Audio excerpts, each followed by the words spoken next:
So this video is going to touch on knowing when to let go. Um, I think I think a lot of us hold on to things for way longer than we should. And I think we do it because it's safe and it feels comfortable and it's predictable, and it also kind of like makes us feel like we have some sense of control. The reality of it is, though, um, you know,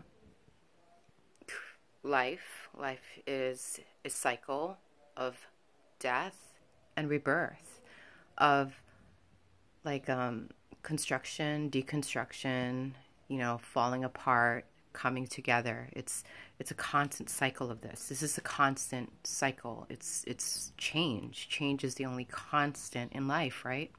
But we have a tendency to hold on to things way longer than we should. And I guess the video is going to touch on, how do you know when it's time to let go of something? For me personally, I don't know if this applies to everyone, but I feel like you get little cues and you get little messages. Sorry, I'm having a hard time to get my words out. Um, in the forms of like red flags, but we often just kind of disregard these signs because we don't want to jump into something that's unknown to us, because that's scary. Letting go of everything that you've ever known in order to take a step into the unknown is super scary. It takes a really brave person to even take that step or traverse through it. And that's why I think a lot of like tragedies happen in order to push us to take that next step, because most of the time we don't do it on our own, right? Because we're scared and because it's comfortable and it's something we know. But anyhow, the signs of knowing when to let go of something, you'll know when it starts feeling stagnant, when it starts feeling heavy, when it starts feeling uncomfortable. Like there isn't like a flow to it anymore. It's almost like forcing the flow. You know what I mean? And this can apply to everything. It can apply to relationships, occupations, habits. It can, it could relate to anything, like where you live, how you're living. If it starts feeling heavy and stagnant and really dense, that's probably a sign that you've outgrown whatever situation or whatever relationship you were participating in, and it's time to move on. That's why, like, I don't know, like a lot of people have a hard time dealing with like a breakup or losing a job or losing a relative through like death and stuff, or whatever it is, like these things have basically expired and you don't want to let go, and so it seems really painful. It doesn't have to be. If you can catch it in like the really how do I say, if you can catch signs early on, because we're getting signs all the time, we're getting messages all the time, our intuition is kind of like nudging us to let us know that something's off kilter or not in alignment. And I think like we have a tendency to try to hold on, so we try to repair and we try to compromise ourselves in order to salvage something. And it gets to a point where you compromise yourself so much that there's nothing left to compromise, really, right? So that's why, like I said, like, life is about letting go and then being open to receiving something new. And that's what it is. That's how you grow. I mean,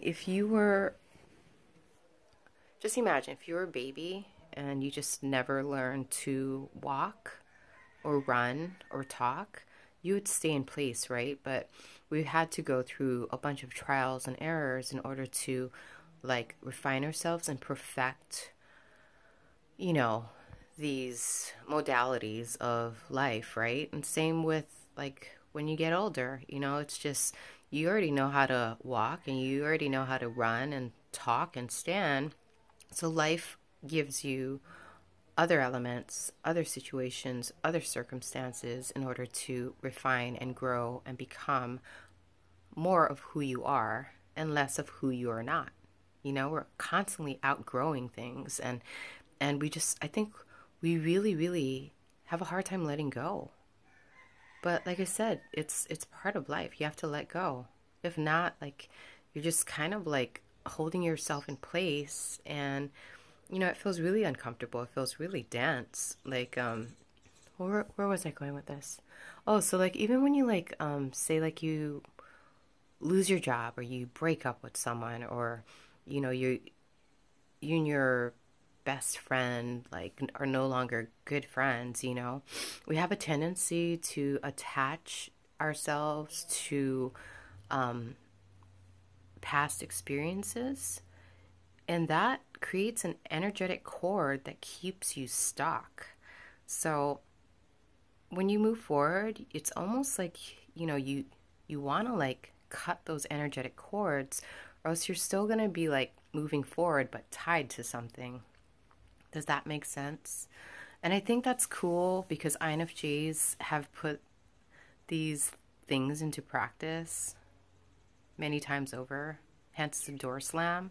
So it's really easy for us, like once we've exhausted all our options and opportunities to salvage anything, when we exhaust that and we know for sure it's time to move on, we move on. A lot of other personality types I notice get really stuck.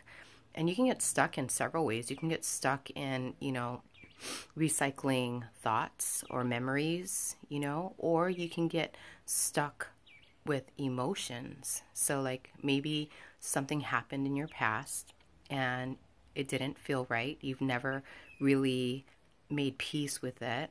And so you become resentful and you hold on to that resentment for a long time and you're angry and you haven't forgiven, you haven't moved on, so you can never really find peace. And that's another form of energetic cording. So just be aware. You have to be really, really aware. Like it's unreal. Like the mind will create so many scenarios in your head. And if you're not aware and you don't know how to detach yourself from your thoughts and your emotions and your sensations, you'll start believing that these are reality when it's not. It's all in your head. It's all like energetic frequencies that are kind of stuck and replaying over and over in your head and in your body, in your system. So yeah, I think like learning to differentiate the two, like the story that's replaying in your body and your mind and what's really happening is really important. It's kind of tricky to figure it out, but I think the more you practice and the more you work towards integrating a new way of thinking, it gets so much easier. But yeah, letting go is part of life, and you can choose. You choose in every moment. You can choose to make the separation really difficult for yourself, or you can choose to make it really, really gracious. You know what I mean? You can do it with grace. And yeah, you are your own source of tension and anxiety, or you are your own source of peace, and you get to decide in every moment. So yeah, you'll know when something doesn't feel right anymore. You'll know. And I think I've tried so hard to like keep things together for so long that I've just decided that, when something is meant to be released, I'm just going to release it, because I think like any healthy relationship or experience will be like, how do I say, a reciprocated flow, like the infinity sign. I don't know if I'm making sense. But when it's kind of like you're giving, giving, giving, giving, giving, and the person is not reciprocating, cut the line. Cut the line for sure. Like there's nothing really to think about, because I feel like if the other person was as dedicated to the connection, you wouldn't have to remind them. You wouldn't have to like force them. It would just happen. And I know some people aren't aware, and that's when you speak up. But even after you speak up, I believe in giving people the benefit of the doubt and, you know, giving them chances. But if you're giving them more than one or two or three chances, that's enough. That's more than enough chances. I mean, if somebody told me that I was hurting them, I would make it a point to make the change right in that moment, you know. But if you got to tell me two or three or four times, then something's kind of off kilter, and you got to evaluate and see if that's really worth your time, you know. A lot of people will take our kindness for granted, and they'll just, you know, give them an inch and they'll take a mile. And so, yeah, you got to realize that. Like, stop giving people miles, you know. That's, yeah. So let go. And know that's a part of life. And when you're letting go, you're probably moving on to another level of being and seeing. And there's nothing wrong with that. It's scary because you're not accustomed to it, because you haven't been taught that that is how life is. And so, you know, when you have to figure it out on your own, you're floundering, you know, yeah, it's scary, but you gotta keep on keeping on, right? Just keep on keeping on. Even if keeping on is lying in bed all day. You know what's best for you. You don't have to like have someone else tell you what you need to do. You know. All right. If you learned something, that's great. If you didn't, that's great too. Thank you for watching. Have a beautiful day, and blessings to one and all.